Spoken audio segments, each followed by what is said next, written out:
കഴിഞ്ഞ 100 വർഷത്തിന് മുകളിലായിട്ടുള്ള ഇന്ത്യ ചരിത്രത്തിലെ സംഘപരിവാറിന്റെ RSSന്റെ ഇന്ത്യ വിരുദ്ധമായ നിലപാടുകൾ അത്രയും ആവർത്തിച്ച് ഉറക്കെ പറഞ്ഞുകൊണ്ടാണ്. അതിൽ ഏറ്റവും പ്രധാനപ്പെട്ട ഒന്നാണ് ഗാന്ധിവധം. അല്ലെങ്കിൽ ഞങ്ങൾ ഭയങ്കര സെക്യുലർ ആണ് എന്ന് പറഞ്ഞുകൊണ്ട് നിങ്ങൾ ആരെയാണ് കബളിപ്പിക്കാൻ വേണ്ടി ശ്രമം നടത്തിക്കൊണ്ടിരിക്കുന്നത്.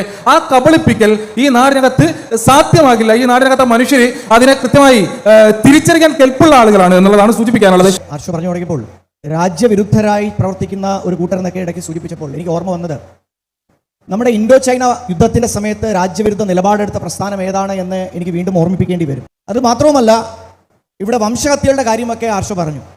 നമുക്കറിയാം, ബ്ലാക്ക് ബുക്ക് ഓഫ് കമ്മ്യൂണിസം എന്ന് പറയുന്ന ഒരു പുസ്തകമുണ്ട്. നമ്മളിപ്പോൾ ഗൂഗിളിലോ അല്ലെങ്കിൽ ChatGPTയിലോ ഒക്കെ ഒന്ന് ടൈപ്പ് ചെയ്ത് നോക്കിയാൽ മതി. ലോകത്ത് ഏറ്റവും അധികം ആളുകളെ കൊന്നൊടുക്കിയ ഐഡിയോളജി ഏതാണെന്ന് ചോദിച്ചു കഴിഞ്ഞാൽ കമ്മ്യൂണിസം ആണ് എന്ന് ആദ്യമേ തന്നെ പറയും.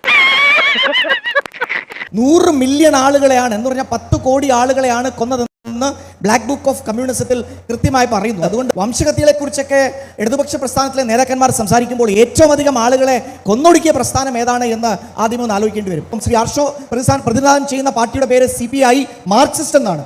ഞാൻ ചോദിക്കുകയാണ്, CPIM മാർക്സിസ്റ്റും CPIM മാവോയിസ്റ്റും ഒന്നാണോ എന്ന് ചോദിച്ചു കഴിഞ്ഞാൽ രാഷ്ട്രം പറയും ഒന്നല്ല എന്ന് പറയും. എന്ന് പറയുന്നത് പോലെ ഗാന്ധി വധത്തിന് പിന്നിലുണ്ടായിരുന്ന ഹിന്ദു മഹാസഭയും രാഷ്ട്രീയ സ്വയംസേവക സംഘവും ഒന്നല്ല, രണ്ടും ഒരേ സംഘടനകളല്ല.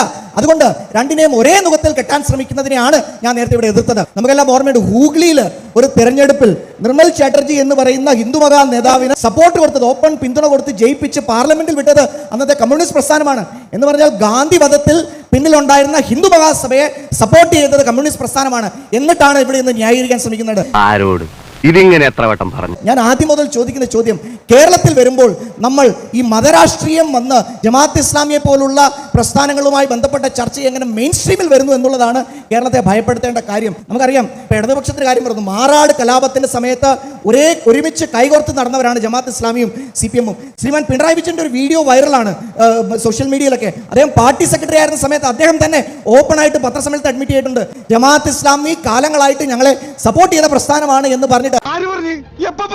ജമാഅത്ത് ഇസ്ലാമി ഞങ്ങൾക്ക് വോട്ട് ചെയ്യണം, ഞങ്ങളെ സഹായിക്കണം എന്നൊരു അഭിപ്രായ പ്രകടനം ഇടതുപക്ഷത്തിന്റെ ഏതെങ്കിലും നേതൃത്വം നടത്തിയതിന്റെ ഒരു ഡോക്യുമെന്റ് അങ്ങ് കൊണ്ടുവന്ന് പണി അവസാനിപ്പിച്ചിട്ട് വേറെ എന്തെങ്കിലും പണിക്ക് പോയിക്കൊള്ളാം എന്നുള്ളതാണ്. ഹർഷോ ഇപ്പൊ പണി നിർത്തുമെന്ന് പറഞ്ഞു. ഞാൻ വേണമെങ്കിൽ ഇപ്പൊ തന്നെ വീഡിയോ കാണിച്ചു തരാം. ശ്രീമാൻ പിണറായി വിജയൻ പത്രസമ്മേളനം നടത്തി പറഞ്ഞിട്ടുണ്ട്. മുസ്ലിമിലെ പ്രബല വിഭാഗമാണ് AP സുന്നി വിഭാഗം. അവരെ കഴിഞ്ഞ ഘട്ടത്തിലും ഞങ്ങളെ സഹായിച്ചിരുന്നു. ഈ ഘട്ടത്തിലും ഈ തെരഞ്ഞെടുപ്പിൽ സഹായിക്കുന്ന നിലപാട് തന്നെയാണ്. അതുപോലെ തന്നെ മുസ്ലിം വിഭാഗത്തിലുള്ള മറ്റു ചില സംഘടനകൾ, ജമാഅത്തെ ഇസ്ലാമിയെ പോലുള്ള ചില സംഘടനകൾ ഞങ്ങളെ സഹായിക്കുന്ന നിലയാണ് ഈ തെരഞ്ഞെടുപ്പിൽ എടുത്തത്.